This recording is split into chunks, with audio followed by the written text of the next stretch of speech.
What do you do when your team does not rotate down to the bottom lane, right? I need to make sure that I'm not overextending. So you can see the Umbreon and I are staying on the pad. The enemy team is going to overextend at this point. I've just got my Unite move here. I pop it. I get some decent combos off. We get the Mewtwo and the Pikachu. And you can see we're actually still defending, right? It's been 1 minute and 15 seconds and our team has just come down. A lot of the time I'll see people die before 6 minutes 30. They get impatient. You've got to be patient. You've got to play on your pad and you've looked to defend your pad. Do not try and do the objective when there's just 2 people in the bottom lane. So you can see that our team has got 49 levels. The enemy has got 41 levels. That's a difference of 8. That's like having an extra Pokemon on your team that's level 8. That's a big difference. This video is going to explain why you suck in the laning phase. We're going to go through 8 important points in the first 3 minutes of the game. First one is use a Pokemon that has got strong early secure. I would suggest something like a Mew,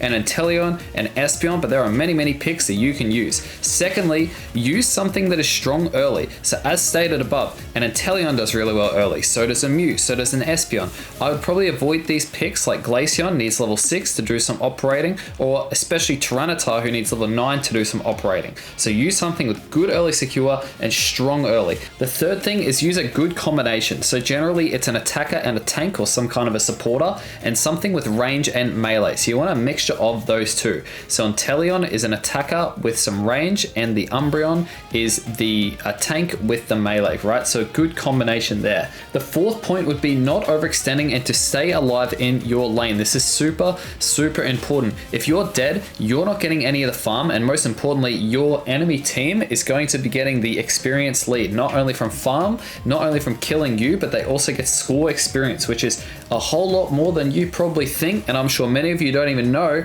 how much experience the enemy or you get when you score, right? It's a lot more than you think. So stick around because that is point number 7. Now, the fifth point is you've got to be patient and let the enemy overextend. This is solo queue. You're not playing in the world's final, right? Where the enemy is going to be making the best plays in the world. Be patient, let the enemy overextend, your time will come. You just want to make sure you're defending your goal zone so you don't let the enemy get too much score, and most importantly, you don't want them killing you because they're going to be getting the experience on killing you and taking all of your farm. So unfortunately, the enemy jungler has stayed for about a minute in the bottom lane, so it's a big investment from them, but they've seen the reward there. They've got the kills, they've got the score, so very good for them. Point number 6, score when it is free. Now this is honestly the most incredible experience you're going to get in the game. If the score is free, and you can see my Eevee and I, so I've got 17 points here that I'm scoring. This is the equivalent to 210 experience if you get this score in, right?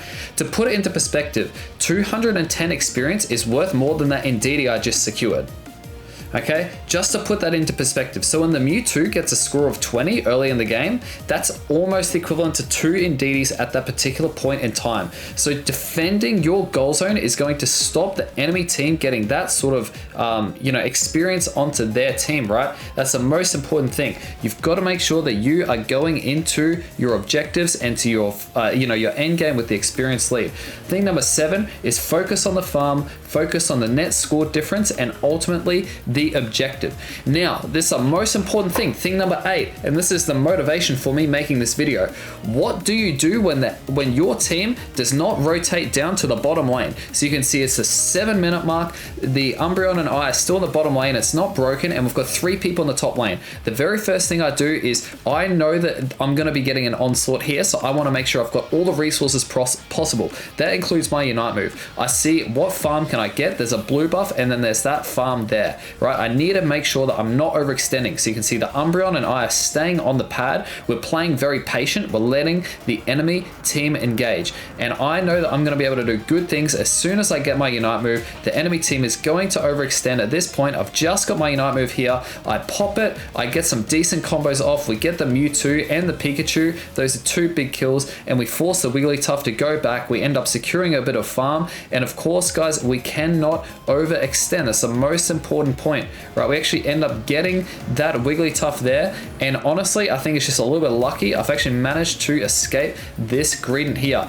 But when you're using these sorts of characters, you got to make sure you can kite. Again, you can see the Greedent overextended, so we were able to get that score there. right? Now let's just have a breakdown of that. And you can see we're actually still defending, right? It's been 1 minute and 15 seconds and our team has just come down. A lot of the time I'll see people die before 6 minutes 30. They get impatient. You've got to be patient. You've got to play on your pad and you've looked to defend your pad. Do not try and do the objective when there's just 2 people in the bottom lane. Be patient. Your team will eventually come down. This just happened to be about 1 minute 30 later. So this success in the bottom lane is purely due to the fact that how patient the Umbreon and I was playing in that laning phase. Let's just rewind here back to the 7-minute mark. Now we're going to pause here and we're going to break down the level differences between our team, and we're also going to have a look at the score between each team. You can see here right at the 7-minute mark, my team has got a total of 37 levels and the enemy team has got a total level of 35. We're currently losing by 11 points.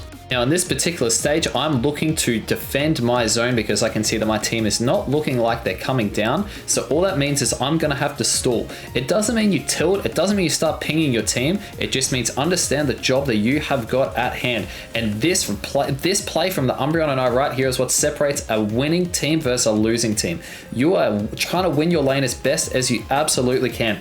I'm not saying what my team did was right. I'm saying you've only got control over what you have. So we're able to stall out long enough. I hit my level 9 power spike. We killed their jungler. We cleaned up the farm. And now we're going to have a pause and reconstruct what everything looks like at this particular point now. You can see that the enemy team's got 37 levels. We've now got 42 levels and we've got a score lead of 36. Our team is also walking the Regieleki into their 2nd tier. I'm not saying what my team did was right. I'm not trying to justify it at all, but if you're in this situation, guys, this is an opportunity for you to show how hard you can carry your games.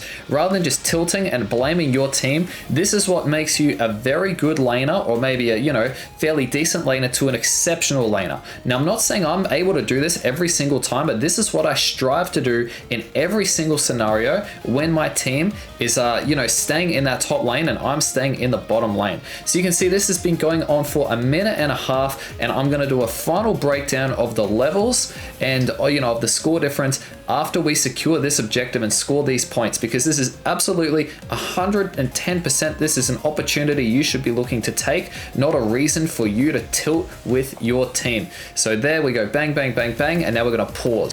So you can see that our team has got 49 levels, the enemy has got 41 levels. That's a difference of 8. That's like having an extra Pokemon on your team that's level 8. That's a big, big difference. And we've also got a score lead of 106. That's a huge lead at this early point in the game. This is what you want to go into Rayquaza with. You want to go into with a level lead and a score lead, and you're able to do that by winning your early game. Now at this particular point, all you have to do is not engage in dumb fights, and all you have to do is defend your lane and not engage in dumb fights and go for the occasional score, or if the enemy's dunking 50, you make up with an extra 50 score to keep that 100 plus score lead.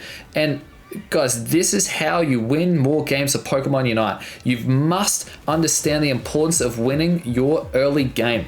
It's super, super important. We've now got a huge lead, and honestly, this laning phase, you might as well say it's now officially done. All we have to do is make sure we've got someone defending in the bottom lane and, playing aggressively with your team, engaging in fights, picking up KOs. But the most important thing at this particular point is don't let the enemy get any catch-up experience on you. That's giving a huge amount of experience back to the enemy team. You can see when our Zero Aura died, he handed back quite a bit of experience. So I'm going to rewind and play it in the corner there. The Zero Aura dies and the enemy team, they kind of close the gap on the level lead. But since we've got such a big lead, and since the Zero Aura picked up 4 kills as well, he actually got quite a bit of experience there, right? But that's, again, this is how you go into Rayquaza with a lead. This is how you win more games of Pokemon Unite. You make sure that you go in with the lead, you win your lane, and this is number one thing. If your team is rotating late to bottom, think about what you can do to defend your pad. It's honestly very rare that the enemy will be